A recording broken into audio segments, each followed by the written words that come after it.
जो बहू अपने पति को अपने बस में करके और उसकी मां से छीन लेती है ना, वो बहू नरक में जाती है। क्यों? क्योंकि मां से कभी उसका बेटा दूर नहीं करना चाहिए। अच्छा, आगे तो नरक में जाती है ही, इस जिंदगी में भी उसके लिए नरक होता है। कब? जब उसका बेटा बड़ा होता है, वो भी सीख गया होता है कि जा। अच्छा ध्यान रखना, नाती का लगाव बाबा से ज्यादा होता है, दादी से ज्यादा होता है। जब माँ दादी बाबा से कोई गड़बड़ करती है माँ, तो नाती को बहुत बुरा लगता है, उसे अपनी माँ बहुत बुरी लगती है और दादी के प्रति प्रेम उमड़ता है। ये नियम है कुदरत का। एक बेटा था, परदेश में रहता था। उसके पीछे से उसकी जो पत्नी थी वो अपनी सासू माँ को कुदर करके रखती थी। अपने घर में अपने लिए बढ़िया बढ़िया माल बनाती थी और बाय रूखा सूखा बना के, और पता है उसे थाली में भी रोटी नहीं देती थी। काय में? ये जो खपरा होते, खपरा में, और वो लेकर के भी नाती जाता था। एक दिन क्या हुआ, वो नाती पड़वे थे, लेट आयो तुझे खुद लेके गई वह खपरा में। अच्छा, माँ को बड़ा संतोष हो, माँ कहती है चलो जो ठीक रह रहे हैं, अब वो क्या करना, जैसे दिना काटने जो कुछ मिल जाए रूखो सूखो से बढ़िया। पर ऐसी संतोषी माँ को जो सताते और भेदभाव करते हैं ना, उनके बहुत बड़े बड़े कीड़े पड़ते हैं इसी जिंदगी में। बहुत बुरा कर्म होता है, क्योंकि माँ बाप का तुम एहसान नहीं चुका सकते, तो कम से कम कुदर तो न करो, उनका अपमान तो न करो। उनका एहसान इतना ज्यादा होता है कि एक जिंदगी में तो चुका ही नहीं सकता।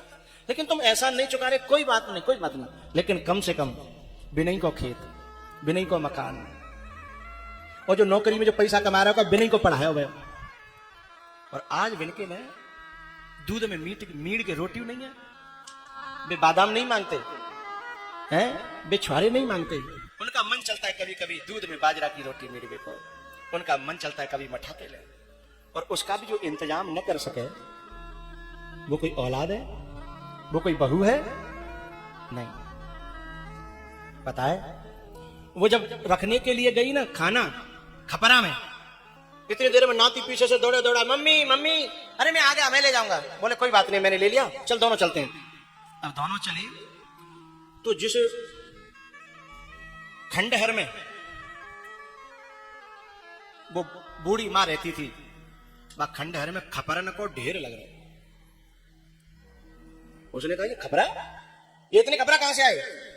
सो सासू मां बोली, बेटा मैंने ना धरे, मुझे ना पता। और यहाँ कौन धर गया? तब तक वो नाती बोलो, मम्मी मैंने धरे। अच्छा, बोले तेन काय को धरे जा? बोले मम्मी जब मैं बड़ा हो जाऊंगा तब ये खपरा मिले कि न मिले, मुझे भी तो इन खपरों में ही तुझे भोजन देना है। दादी रो पड़ी और दादी ने उस नाती को अपने गले से लगा लिया। बेटा तूने अपनी मां की आंखें खोली, और वो जो मां थी ना वह भी रो गई, क्योंकि हम अपनी जवानी में अंधे होकर के आगे का वक्त भूल जाते हैं कि हम भी तो कभी बूढ़े होंगे। रो पड़े तीनों। उस बहू की आंखें खुल गई, क्षमा मांगी अपनी सासू मां से।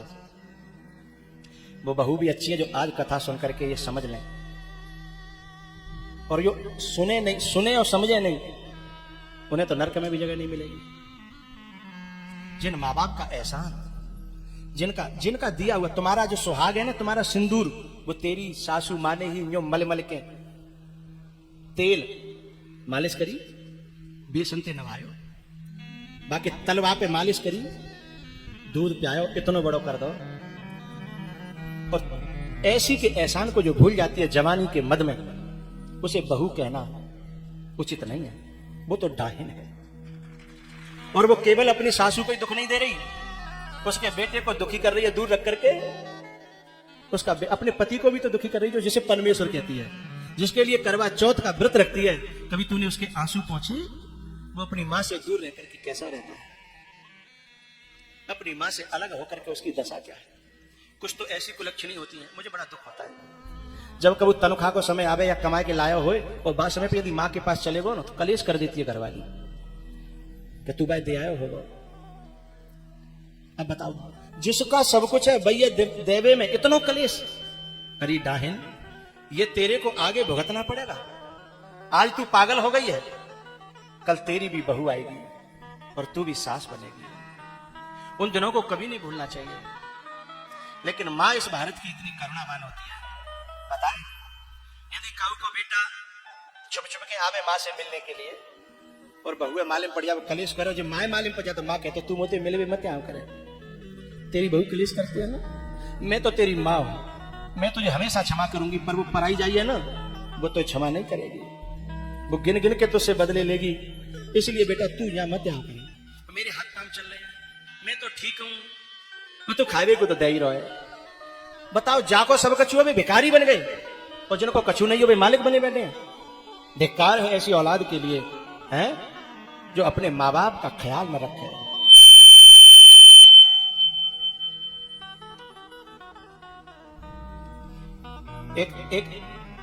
एक पत्नी थी, लड़ लड़के बहाने थे कि मैं बालक पढ़ाने हैं, मैं बच्चा पढ़ाने हैं, शहर में चलो, मैं यहाँ नहीं रहूंगी, बहाने है। और शहर में ले गई अपने आदमी और शहर में रहने लगे दोनों। और शहर से कबो कबो जब वो लड़का जो चुप चुप के जब माते मिल भी आओ करे मालूम पड़ जाए तो इतना कलेश करे बेहद। एक दिन कहा भाई ड्यूटी थे वो आरो घर लेट है, वो जाने फोन कर कहा हो, बोले माँ बीमार है इसलिए माँ को लेने जा रहा हूं। बोले खबरदार जो घर गए तो गांव, मैं बालक परसों से बीमार है, तुमने सोची मैं बीमार हूं? तो बोले तेरी दवाई लिखवाए तो लाओ ना, लेकिन अब माँ बीमार है और तू तो शहर में है, वो तो बेचारी माँ कोई दवाई को दिब्बैया ना, माँ कोई सुई को लगवैया ना, मैं ले आऊं। लेकिन बा ने नालायक ने नेक जो ने की कि चले आ, वो जबरदस्ती चलेगा। बोले ठीक है मैं माँ को लेने जाऊंगा, चाहे तू लड़ियो चाहे झगड़ियो, तो जो करना सो करियो, मैं माँ को लेके आऊंगा। वो चलेगा और डॉक्टर पे दिखाए कि जब लेके आयो घर पे तो माँ तो पहले बाहर खड़ी कर दी थोड़ी अलग दूर और दरवाजा खटखटायो, आंख निकाल के बोले मेरे घर में जगह नहीं है, तुम्हें पता है मेरे साथ क्या क्या किया तुम्हारी माँ ने? अरे वो माँ तेरे हित के लिए कछु डांट देती फटकार देती, बात दुश्मनी थो रही थी, लेकिन ये दुश्मनी मान बैठती है फटकार को, उसमें छिपी हुई करुणा को नहीं देखती। आंख निकाल करके बोली खबरदार मेरे घर में नहीं घुसोगे, और वो तो बिल्कुल नहीं आएगी, मैं उसकी शक्ल देखना नहीं चाहती। तब जाने जैसे तैसे मनाई कि आज रात रह लंदे, तू मिलियो मत, अलग कमरा में सो जाएगी, सवेरे में दवाई दिब्बा के भाई घर वापस कर आऊंगा। अकड़ करके बोले ठीक है। तो जाने कही कि मैं मां लेके आ रहा हूं, तूने एक शर्मी सौदा पाऊं तो छिलियो, मेरी लाज रख लियो। बोले ठीक है ले आ। और जैसे वो माँ लेके आयो और जाने जैसे ही माँ के दर्शन करे तो एकदम बोली ये तो मेरी माँ है। तब माँ ने कही मेरी माँ और तेरी माँ अलग अलग है, ये तू मानती है, मैंने तो आज तक नहीं माना कि ये तेरी माँ है कि मेरी माँ। मेरी माँ को तू घुसने नहीं दे रही थी, अब यही माँ तेरी निकल आई तो तू गले लिपट गई। तो सोच जब तुझे तेरी माँ से इतना प्यार है और तेरी माँ को तेरे से इतना प्यार है तो मेरी भी तो माँ ही है ना। मेरी माँ पत्थर तो नहीं है, अथवा मैं पत्थर तो नहीं है, तेरी माँ माँ है और की माँ पत्थर है। मैंने आज तक तेरे से कहा हो कि तेरी माँ नहीं आएगी, तेरी माँ ऐसी तेरी माँ वैसी, लेकिन तैने तो शादी के 4 महीना बाद ही गिनती शुरू करा दी मुझे कि तेरी माँ यूं तेरी माँ यूं तेरी माँ। तब वो बहू रोई कि तुम मेरी माँ का इतना ख्याल रखते हो। बोले मैं तो सदा से रखता हूं, पर तो समझावे को तू समझने को राजी ही नहीं है। तब उसने कहा कि अब गांव चलेंगे और या तो मम्मी को यहां लेके आएंगे या मम्मी नहीं आई तो हम भी अब गांव में ही रहेंगे। तो तब भी दोनों गांव गए। माँ तो रोज इंतजार करती थी कि कब ना भगवान सुनेगा, शायद लौट आवे, बेटा तो आवेगा पर बहू तो कब नहीं आवे। पर आज उसने बहू बेटा दोनों को देखा, वो देखने लगी कि आज सूरज कहां से निकल रहा, आगे क्या हो रहा है। और तब इस बहू ने जाकर के अपनी माता जी के पांव पकड़े और बोली माता जी मम्मी क्षमा करना, मेरी बुद्धि खराब है गई और मैं अब आपको लेने आई हूं।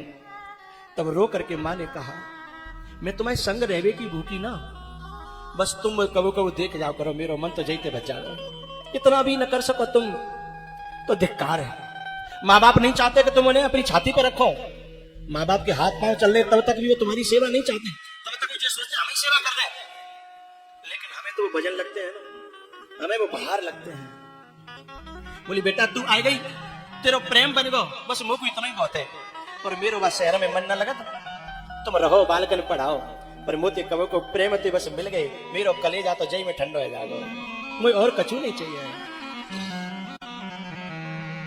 माही मंदिर माही पूजा, माँ से बढ़ के कोई न दूजा। माही मंदिर माही पूजा, माँ से बढ़ के कोई न दूजा।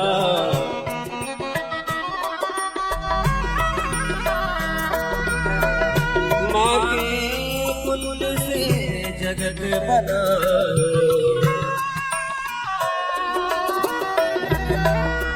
माँ के पुण्य से जगत बना है, ईश्वर को ही माने जना है।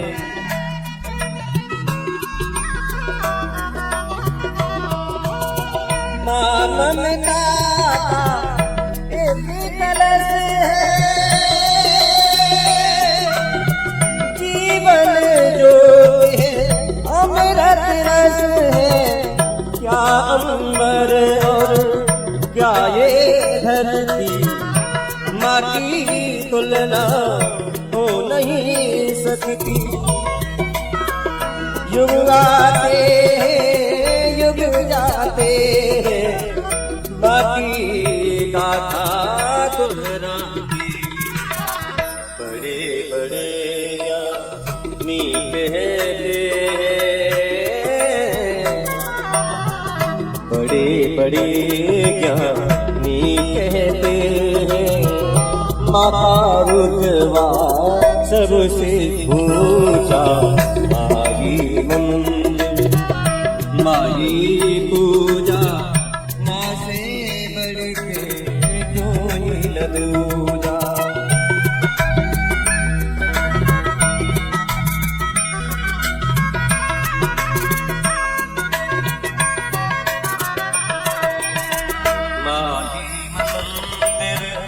माही पूजा, माँ से बढ़ के कोई न दूजा। माँ बेटे की जो होती है,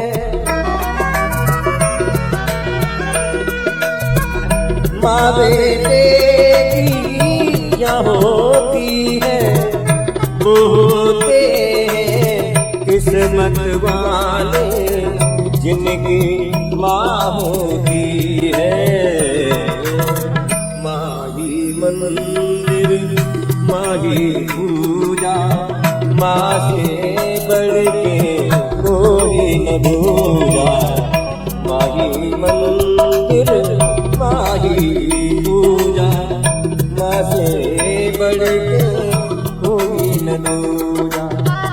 माँ से बढ़ के कोई न दूजा, माँ से बढ़ के कोई न दूजा। भैया उन बहुओं से मेरी प्रार्थना है, माँ भोरी हो सकती है, माँ बाबरी हो सकती है, माँ पागल हो सकती है, पर तुम्हारा बुरा न चाह सकती है और न कर सकती है। यही तो चाहिए। भोरा होना कोई पाप है क्या? बाबरो है वो कोई पाप है क्या? सीधे है वो कोई गुनाह है क्या? लेकिन ये तो देखो तुम्हारा हित कितना चाहती है। अरे जिस बहू को पाने के लिए माने कितने मंदिर न में जिन काका बोलियो कि मेरे छोरा को ब्याह है जाए, लेकिन बाय का पता ही को बहू ऐसी आवेगी। तो मेरी प्रार्थना है जो बहुएं है ना, वे अपने पति का भी तो ये देखें कि वो भी कैसे सुखी रहेगा अपनी माँ से दूर रह करके। अरे तुम्हारे छोटे से नेक से बाल के तुम चादना दूर रख के तो देखो क्या बीतती है तुम्हारे ऊपर। तुम माँ बन गई हो और एक माँ से अपने बेटे को दूर कर रही हो। इसलिए कोशिश करना कि अपने बड़े बूढ़े और उनका आशीर्वाद हमारे साथ रहे। वे सेवा नहीं चाहते, वे सिर्फ तुम्हारा प्रेम चाहते हैं।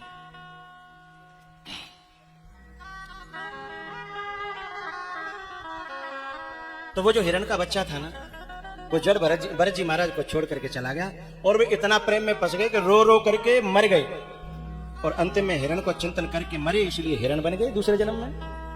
यम यम वापि स्मरण भावम त्यजत्यन्ते कलेवरम तम तमेवैति कौन्तेय सदा तद्भाव भावितम जो जैसा स्मरण करेगा अंतिम समय पर वैसी योनि में चला जाएगा।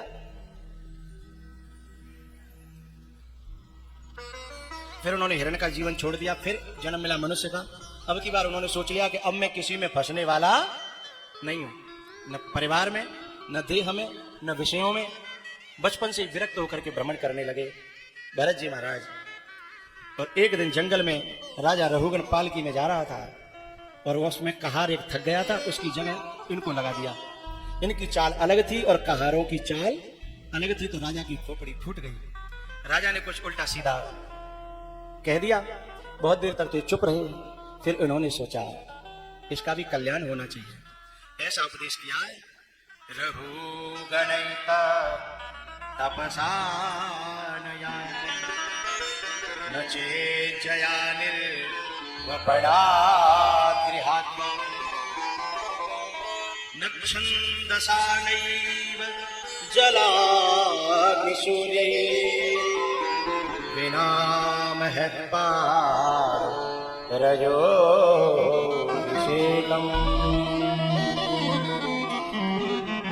ये उपदेश जो है बड़ा प्यारा है, बड़ा गंभीर है संतों के लिए और भक्तों के लिए भी।